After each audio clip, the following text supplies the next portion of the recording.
there, I'm BlossomSensei. This technically is my first YouTube video and proper critique of something, which is kind of extremely terrifying when I'll have to look back at this and try not to cringe, but definitely have to start somewhere. Even if I die looking back at this in the process, I know it'll be for a just cause. A cause such as wasting my life away doing seemingly meaningless things in my own little bubble, like a hermit. Originally, I was going to be viewing Mary and the Witch's Flower, but I wanted to start something I haven't seen before, so I decided on Tail Prince Kaguya when I found out that it's not streaming absolutely anywhere, and the only place I can find it is Amazon. By that point, I decided to go with another Studio Ghibli film because I apparently wanted to make myself cry for some reason. And I chose none other than Isao Takahata's Grave of the Fireflies, an animated World War II film based on the book A Grave of Fireflies. And of course, while I expected the tears to flow, I never expected this well-executed of a film, especially one that's actually a really important look into the time period, as well as an amazing reference for creators today. We'll dive into the other information about the film after, but I feel like we should address the most important issue first and foremost. The beginning's awesome. And when I say awesome, I mean the synonym that thesaurus.com gave me for horrendous. Okay, in all honesty, it's actually not really that bad, but some things are somewhat improper for the story and should have been done more maturely, and I'll show you why. After the opening scene and the title rolls, I won't discuss the beginning because it isn't really related to the criticism. It starts off with Seita and Setsuko preparing to head to a bomb shelter as an air raid warning is given. Their mother heads for the shelter where the two store away what belongings they can. Setsuko naturally complains about going to the shelter, but her brother tries to reassure her. Oh, you'll be sorry if you get blown up by a bomb. Wow, Seita laying it on thick, huh? They unfortunately took too long to save their possessions, and as they try to leave, the air raid begins and bombs start falling. The town catches fire, and naturally all the townsfolk rush for cover. The reactions are really well done here. There is tension and fear, and it comes across just fine. My problem is that it lacks music, unlike the other scene that plays Aftermath, so it doesn't come off as intense because only one of them had it, despite the other one arguably needing it more. This part, of course, is still serious and fairly dark. While the rest of the people are in some sort of shelter or in midst of flame, Seita and Setsuko luckily escape the worst of the bombing by heading outside the village. Despite what has happened, Seita tries to keep a good mood, talking with the little sister to keep her calm. Those interactions with her make sense and are completely fine on their own. Seita's voice acting is probably the worst here. The firehouse shelter can take a hit from a 250-kilo bomb easy. What even was that? What he should have said was something like, she'll be okay, the shelter can take a hit from a 250-kilo bomb pretty easily. Not really like my voice, but something similar to that. And not, she'll be okay, the shelter can take a hit from a 250-kilo bomb easy. Like, what? Parts of his voice acting here and there, and some of the time for beginning and middle parts can be robotic or unfitting like this. The other problem is the all-day improper reaction to the bombing. Seita has a fairly reasonable reaction despite what it was shown, but there are others that definitely don't have right ones. Going back to the story, the duo of course then decide to see what's gone on. Once they find a group of people, they see more devastation as they try to head for the shelter to find their mother.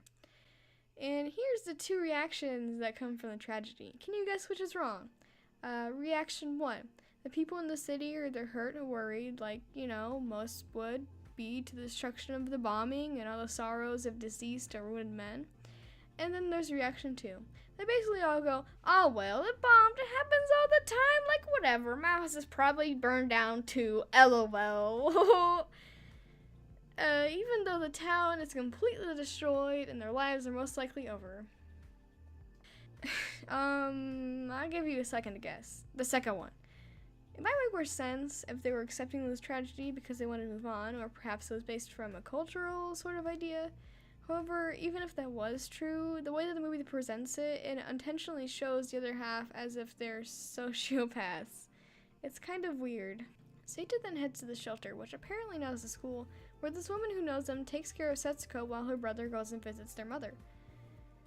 It turns out she is actually in critical condition for the fire, and it's a pretty heart-wrenching moment, but it's a bit gruesome to show on YouTube, unfortunately, so you have to take my word for it. After this, he goes back to his sister, and while talking to her, she naturally starts to miss her mother. Setsuko goes quiet and becomes upset, refusing to respond to her brother's attempts to cheer her up. Seita then goes to sit, most likely thinking about what happened earlier. He then hears Setsuko crying and tries to cheer her up. For some reason, he does some sort of activity by swinging on the bar for a prolonged period of time, trying to momentarily distract Setsuko. This actually sort of gives us something. He most likely continued this repetitive task to take his mind off of what he had just seen, which makes sense. However, this comes off as really weird because it goes on for a pretty long time and it's ironically sort of funny. Watch me. I'm good at this.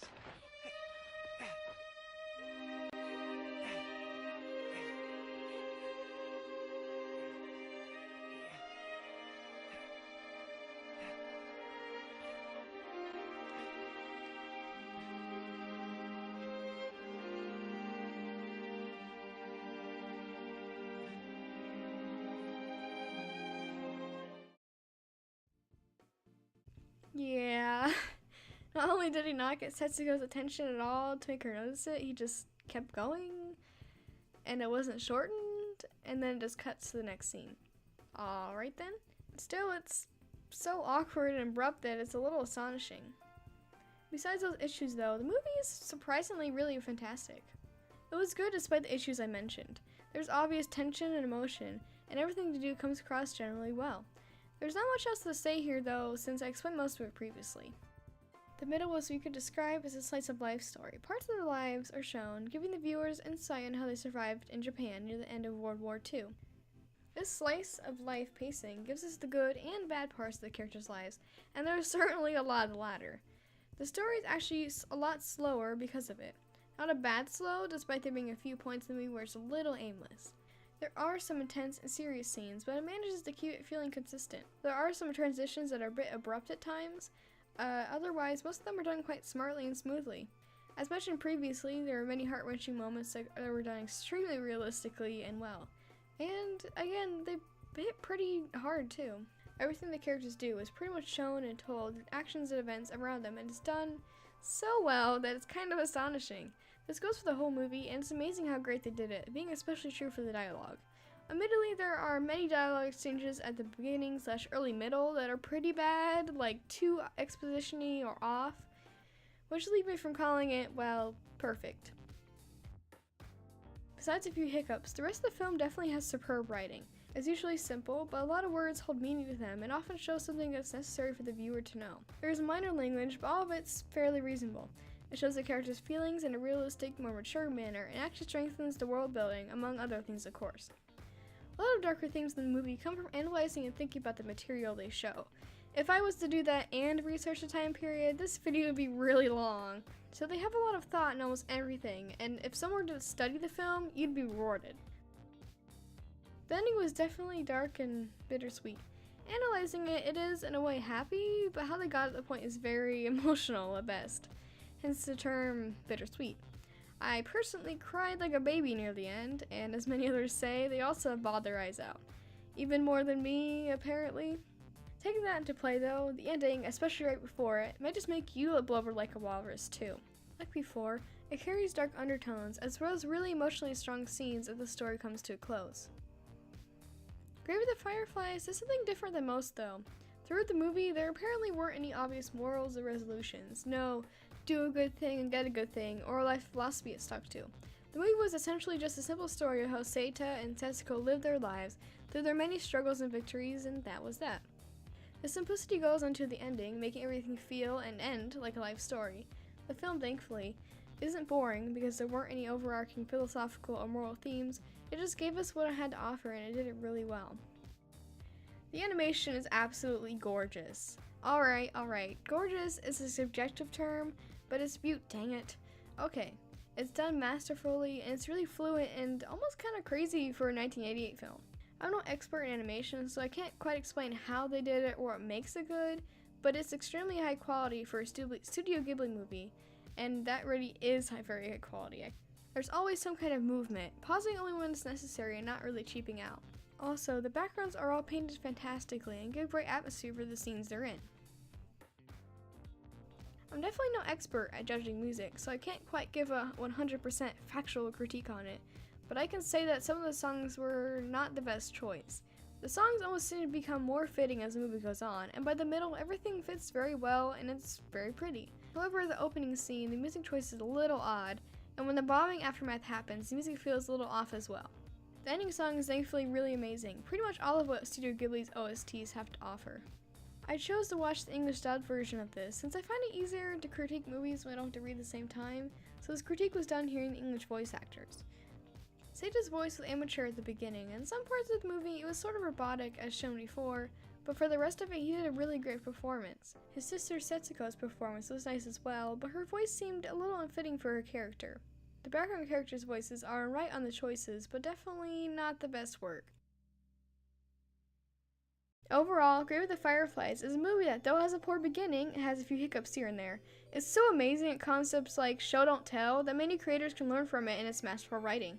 It tells a life story fantastically, emotionally, and seriously, giving such an insight into an important period, all together in a package that's complete eye candy. All in all, totally worth a viewing or 10. And I'm going to distract myself now from thinking of the movie because now I will most likely start bawling. Time to read some low-grade, garbage J-fiction to cheer myself up. Thank you so much for watching, and I'll see you later.